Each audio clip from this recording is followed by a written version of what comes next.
Well, we're here at the grill at the HP Pavilion in San Jose with the great Al Bernstein, a boxing analyst extraordinaire. And, you know, we were talking earlier, Al, about your amateur boxing career, but that wasn't going anywhere, but you sure have made a mark in the broadcast industry. Well, you know, the good thing, and I think we were just chatting about it, of at least having had some experience in the sport, is it kind of helps you understand, from the fighter's perspective, what...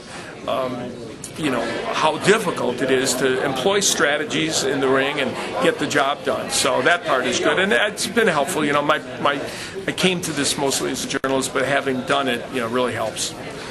Here in San Jose, you're a guest talking to the ringsiders, and it must be kind of odd, though, not broadcasting, being a boxing show and not going on the air. Well, as time has gone on, and I've done more and more of these kinds of appearances, and I've done a lot of casinos as well as with different promoters. It's kind of fun, though, because what happens is you're not burdened by all the broadcast stuff, and what happens is you get to talk to the fans, as we're doing here. You get to really interact with people, and you get a very unique perspective. When I'm doing a show for Showtime or back when I was doing it for ESPN, you're sequestered from everybody. You really are. You're not even really part of the fight promotion. You're ushered here, ushered there. You never see a weigh-in. You never talk to anybody. You might sign a few autographs or talk to a fan, but you don't really get a chance to really delve into it with people. And that's what these kind of appearances are good for, and I love it. Yeah, well, you've been here many times, and you've seen the shows, some good, some bad, but you've also seen Golden Boy promotions here. Sugar Ray Leonard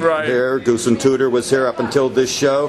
Is that the name of the game, that a venue just can't keep promoters as a special situation, or was it just time? I don't know. I think obviously the economics of putting on boxing, especially when you don't have TV involved, are always tricky. And as I was looking at the list the other day of of different fights around the country, and many of them are casinos because they get a site fee from them, the promoters, you well know from your experience. And putting on shows where you either don't have the television money or the casino revenue from the site fee is very difficult. You have to be creative, you have to match make properly, and then you have to market well. Now, of course, they know how to market here at the HP Pavilion, so that part has helped them, and I know for the most part that's what's kept all these series, pretty much alive.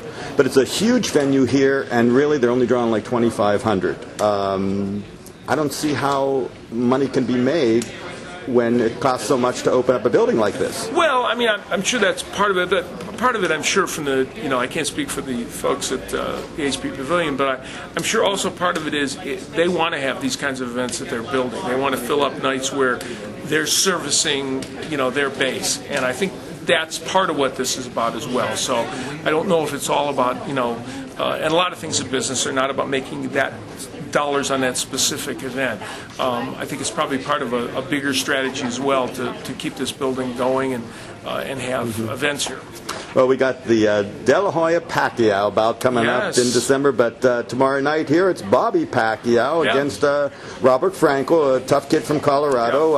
How do you handicap that match? It's interesting. Bobby, of course, has made his own way in the boxing world, and one of the things about Bobby is that he is exciting and vulnerable a little bit at the same time, and that always makes for a good fighter. He's had a shot at the world title. He's come close to that and wants to get back into contention for that. But he's like his brother, is an exciting fighter, an action fighter, and Frankel's a very tough kid, as you point out, a tough guy.